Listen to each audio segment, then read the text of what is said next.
What up, Dodgers Nation? D-Mac here. We're in the press box, the broadcast booth here at Dodger Stadium. I'm here with my man, Mr. Jose Mota. You asked for him, you want him back. The baseball savant. He's forgotten more baseball than most people have ever known. Jose, welcome back to Dodger Nation, my man. Don't go there, man. Come on. That's pressure right away for me. Hey, let's get into it, man. I mean, let's talk about this last series because this team reeling. Talk about a bad series against the Giants, the worst home loss ever at Dodger Stadium. They bounce back. They go to Anaheim. They win 2 games, 2 shutout games. The bullpen stepped up. Kershaw was amazing. Do you think that momentum can carry over now as almost a little reset for this team? Oh, 100%. I mean, when you think about pitching and what it does and how long it takes for the staff to get reorganized, I would say. I mean, the bullpen needed a reset. There's no doubt about it. And it happened against a team, by the way, that was playing good baseball, especially at home. The Angels were 10-5, the last 15 at home, and they had some momentum.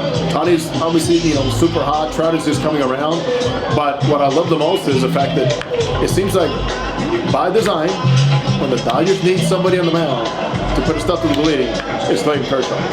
And you see the intensity, you see the focus, execution, and just like making every pitch count. How can you not want to be like that as a teammate? How can you not want to follow those steps? So I think by Kershaw doing that, coming into that game, then the bullpen's like, you know what, guys, we got through the worst. Let's say things got through the worst. You see what that guy's doing out there? We got to back him up. He's not going to throw 120 pitches, but Kershaw going 100 plus, then having a couple guys come in the back end, and then Ferguson and Phillips going in that first game, to me is an indication of something that I was talking to Dave say about. It's like, the question has been answered. There's a closer here. His name is Evan Phillips, okay? In the last road trip in Philly and in Cincinnati, unfortunately, the leverage thing, we saw that it's not going to work for now, okay? You have to save a guy like Phillips from the 9th inning. Now, and I'm one to always say sometimes, but sometimes the 9th inning is in the 7th or the 8th inning. For this team right now, the 9th inning is Evan Phillips. And for Caleb Ferguson, think about how many managers, even organizations, would have buried him for a week or two to go, this guy needs to get back straight, but Dodgers, being the Dodgers, saying his stuff is good, he's missing some locations, give him a chance to get out of the funk. And I always go back to Bobby Cox with his relievers. One time told me, Jose, the only way this reliever's going to get out of the funk is by me pitching him and not hiding him, because in the end, I got it for a reason here. If he's going to be a big part of this, I need to put him out there again. He's got a couple sometimes, but for him to succeed one time or twice, then I got him back where we want it. And I think, hopefully, I believe that is exactly where Caleb Ferguson is right now.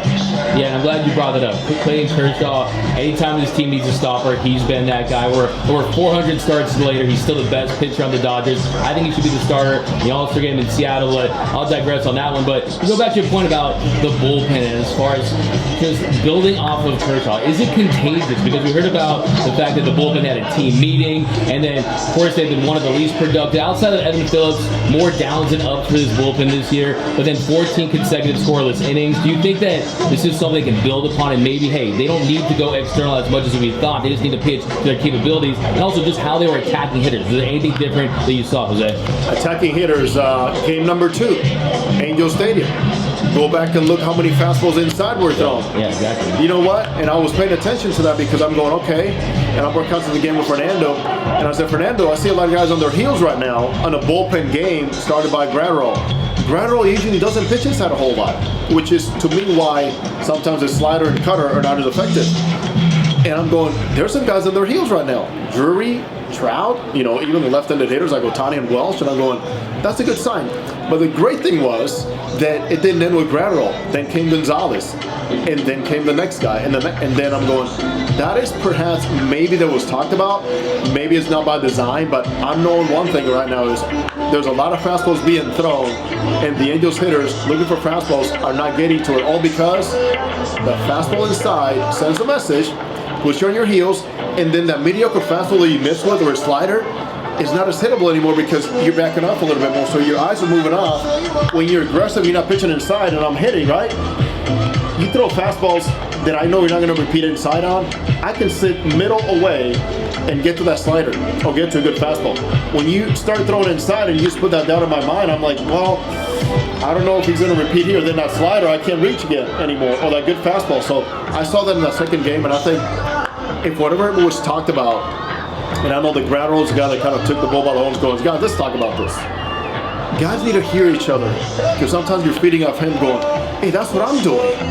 Hey, thanks for bringing that up. And I was afraid to say it, but I think because these guys are together for so long, they see each other in the clubhouse, on the bus, on the plane, in the hotel, and then the clubhouse again, in the game. They are understanding more that they're human beings. They have the same feelings, the same weaknesses, and as a baseball player, that does not get away from you. But as a unit, I do believe that we see the worst of this bullpen because, guys want to keep jobs too. And guys want to stay in the big leagues.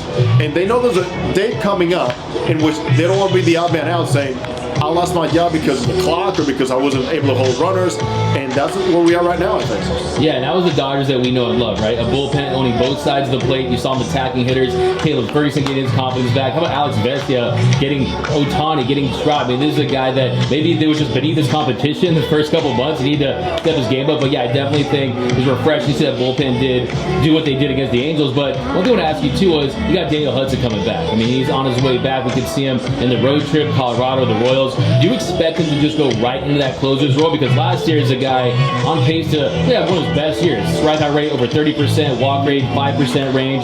He was mowing down hitters, really finished second on the team with saves behind Kimbrel. He missed the last 3 months of the season, but he hasn't pitched in over a year. But do you still expect him to come back and be that closer right away, or how do you think they're going to use him? I do not expect him to come out and take Evan Phillips' job.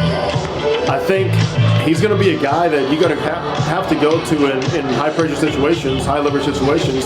You don't want to waste an arm like that in the 6th inning, no matter what the situation calls for. But I think it's going to give you the luxury of saying, okay, if I go Phillips back-to-back nights, guess what? I have Daniel Hudson that's waiting for it, right? So let me backtrack a little bit more. In certain situations, he will be the closer only based, in my opinion, on availability from Evan Phillips. But the perfect scenario would be Ferguson, obviously, Hudson, Phillips, and then sometimes, Phillips, Ferguson, obviously, and then maybe Hudson. But when you think about the arms, locations, executions, and then as the lineups turn around, see a little bit more, I think experience from a guy like Hudson is going to be huge. Yeah, because when I look at it, you get Julio back, you get some more length, and you get a fresher bullpen. But do you think it's more of, okay, we're going to get these bullpen pieces that have had success in the past, they just need to pitch their capabilities? Or do you think maybe you have to explore maybe some external options? We know last year they made the trade for Chris Martin. He was lights out down the stretch. Do you expect them to kind of keep these guys and maybe look for an arm as well at the deadline? I think they'll be looking for another arm. It doesn't hurt to have more options. I'll tell you one guy that to me is clutch here is Alex Vesia, man. Yeah. Alex Vesia, in his good years, has been a guy that you can go out there and send in the 6th inning, bases loaded, 7th inning, high pressure, get the job done. To me, from the guys that are here right now, he's the one guy that just needs to go out there and be himself again and trust it. Ball comes out, trust it. Don't overthrow it. Stay clean mechanically. 92 effectively in a corner and inside is just as good as 95. But I think overall, he's a key cog here. Arms will be available. Usually relievers are tough to identify or trade for because the value is like, what? How much will I give a guy for a reliever that perhaps they don't value as much? Now they know that I want him. It's like, oh, give me more. Yeah. So you got to kind of weigh that off. But I think it's important to find another arm that perhaps is kind of hidden a little bit more and identify it and bring it. But you can never have enough arms, especially guys that can come and help you between the 6th and the 7th inning. Yeah, and of course I have to ask about your best friend, Shohei Ohtani, okay? Because he was lights out, 12 strikeouts, dominant. I thought it was really interesting with that pitch mix. You saw him go with that cutter, let loose a little bit on that sweeper. I think the fact that Dodgers hitters weren't chasing kind of changed up his pitch mix a little. But what did you see from him? And also, too, you told me back when we interviewed a couple months ago that this is a calculated guy. This is a guy that's known what he's going to do for his whole life, made that list. I find it very hard to believe that he doesn't at least know maybe the 1 or 2 teams that he's going to sign with after the season. I would say that Shohei has identified geographically where he wants to go. Now, those teams have to want him, and and those teams have to fit in his demands contractually. The other thing I know is that Shohei perhaps is not going to be chasing the last dollar here. I think Shohei might leave money on the table knowing he's going to get paid, drastically no matter what happens. But he wants comfort, he wants familiarity, he wants the ability to go out there and know who he's surrounded by, and he wants to win, Doug. This guy wants to win in the worst way. Now, the Angels are in a good position now because why would you trade him during deadline? Why? Yeah. If you're that close to a wild card and knows what's going to happen in that division, you got to keep him. And at the same time, with Shohei, what I saw over at the Big A, dominance, confidence, and mix, and the ability to call his game. You see him going to his sleeve, right? Yep. He's calling his game. He's punching the buttons. This is what I'm going to throw. That's who he is. But he likes his routines. He's got Ipe right next to him. Grace McNamee does a great job with him too. He's like his little aunt. Yeah. But he likes to be in familiar places where he can win, where he can call his shots, and at the same time where he can produce. Geographically, I think you know what we're talking about, but also there's a connection with him in the East Coast with Billy Epler, who knows him since high school. And when Shohei thought about signing after high school, he's one of those guys that said, I want to go right to the big leagues. And they're like, no, why don't you stay in Japan? You can't do that. So Hokkaido team is the only team that said, you know what, we would like to draft you to be a two-way player. The other teams are like, no, you got to choose one. He goes, nope. So, in other words, he's not afraid to do something different and challenge himself and say, I want to do something different. But, going back to Shohei and his list of things that he wanted to do, I would not be surprised if he has identified those teams that he wants to go to and say, hopefully, as he will think, those teams want him. I'm glad that you said that about the winning, because I think that's what it comes down to, because this is a franchise, perennial contenders. He knows that at the very least, they're going to get a ticket to the dance, and that's what we want to see. 6 years in Anaheim, still hasn't made the postseason. They're in the mix this year, so we'll see, but has had a winning season. But, I was by the bullpen watching him warm up. The person to my left, I said, where are you from? They said South Africa. The person to my right, they were from Canada. The person behind me was from Colorado. You had people crying. I followed the game my whole life. I've never seen a rock star like that. You're going to make your money back in spades. Okay, he's going to give you $1 billion no matter what it takes. But, so that's interesting. It seems like you're hinting at possible a New York thing. Like I've been saying, look, if he wants to play in New York, we'll move the Dodgers back to Brooklyn, right? We'll have it in Brooklyn for maybe a couple years and move back. I only mentioned that because of Billy Epler and because Shohei, when he signed with the Angels, and they asked him, really, what was it? What did it? Remember, Shohei was not one of these guys that was posted and then he outbid everybody else, right? Yeah. He had a chance. He was an international free agent. He had a list of teams. He visited those teams, including the Dodgers, but then he chose which team. And he said the reason I came to the Angels, obviously a chance to win and change things around, but Billy Epler has been following me since I was a teenager. The Angels, they really, $200 million as a bonus, but he belongs in a market like where, right? At the very least, I want to see him either on the big lights in New York or LA. But that's what else you asked about Julio and him returning. Of course, has had the greatest years. Had some flashes, right? We've seen Julio Urias as a perennial Cy Young contender, but he hasn't looked very Julio Urias-like. Now, I don't know if that's just in the pitch clock. The velo's been down a little bit, but I think when he returns, one of the silver linings, the downtime Doc talked about, just kind of refining those mechanics a little bit. Do you expect to see all-star level, Cy Young contender level Julio when he returns? I do. The reason I say that is because when Julio had this injury, I remember he came and talked to me in St. Louis, I believe it was, and he said, it just doesn't feel right. And he goes, I think I'm going to probably not pitch for a while. And I'm like, well, he goes, it's affecting other things. Now, your legs are your rock, man. Your trunks are important. Everything else is based off of that, right? So if my legs are not right, there's a lot of things that they're not going to be right in what I'm trying to do with the baseball in and out of the zone. It's not an excuse for what happened in St. Louis with the home runs, but we knew something was not right that day.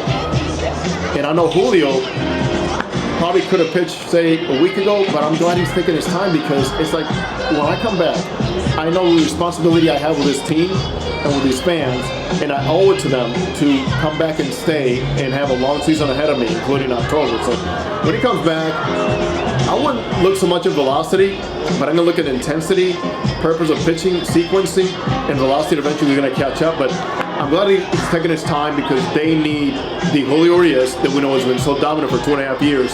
And when he comes back too, he knows the responsibility is going to be more on him because at that time, we don't know what all these innings are going to be affecting Clayton Kershaw with a break coming up. But you don't want to make sure that sometimes you got to take care of Clayton Kershaw. The only way to do this is to have depth, and depth means Julio Urias. Yeah, I think it's unfortunate because, I mean, with a solid season, he makes his first All-Star team most likely. That's pretty much out of the picture now, but still got a lot of money on the line. I think the less that you have to wear him down during the year, like we saw in 2021, kind of ran out of gas against Atlanta. He has a great postseason. He's going to set himself up for a big payday, and I've seen the fire in his eye just walking around here. I think he's ready to come back and just deal. But a few more to ask you about is Noah Syndergaard, of course. He's on the shelf. He's still trying to get it through injury. Doc said they don't expect to have him as a bullpen piece, but what do you think just mechanically, even mentally, what needs to happen for him to come back and have any kind of impact with his team? So easy for me to sit here and judge this, but I think from the very first show that I did with Dave Bassett back in March, after the outing in the Freeway Series, I said, Dave, it is important that he pitches with what he has, not thinking about what was back then. And I say that because, you know, when you'll talk to them, you know, here at the Fan Fest, he was talking a lot about, I just want to get back to where I was. And reality tells you, look at Clayton Kershaw. It's not where he was, it's where he is. And in pitching with that mentality. And I'm not in Noah's head or understand his feelings, but overall, when you think about having thrown 100 miles an hour, that stays with you, man. It's impacting, right? And I can see where he wants to do that. But how about he's 6'6", right? He's 230 or 250. He's imposing still on the mound. How about with a 92, 93, and we saw some 94s last time out. How about getting guys off the play a little bit more to make your secondary pitches a little bit better? And know that 94 wins in the big leagues if it's well located. So to me, perhaps that's what he needs. In his mind, there's other things that I hope he can clear up because with that size and the way that his stuff can develop, thinking this is where I am right now, he's going to be convincing himself, okay, this is what I have. What else do I need to do better in order to stay and give my team a chance to go 6 or 7 innings? And there's a lot of people falling for him because we know the hurt, we know the comments he's made about, you know, things that connected to the past. But the Dodgers know, and the bullpen's not a good piece or a good piece because at this point, what do you use them? Yeah, no, exactly. I mean, look, I think we go a long way if you can come back, just be serviceable, go 5, 6 innings, even 2 or 3 runs per game would definitely help just save some of these arms. But last question, super quick one. If you had to pick World Series MVP or be a Hall of Famer, so you win the World Series, you win the World Series MVP, or have a Hall of Fame career, which one are you taking, Jose? I want to be a Hall of Famer, man. Hall of Famer, right? Oh, heck yeah. Oh, yeah. Heck yeah. Yeah, right? I mean, like 269 of them. But you know, 1%. that also means that perhaps I played some very good teams, right? Yeah, that's true. That's a good point. I played with a lot of good players. Maybe I came up short a couple of times, like Barry did, but I'll take the Hall of Fame. Get me a Cougars now, right? All right, well, Jose, we appreciate the time as always, man. Look forward to having you in the future, and yeah, enjoy the game, man. Count on it. All right, thanks, Jose. Thanks,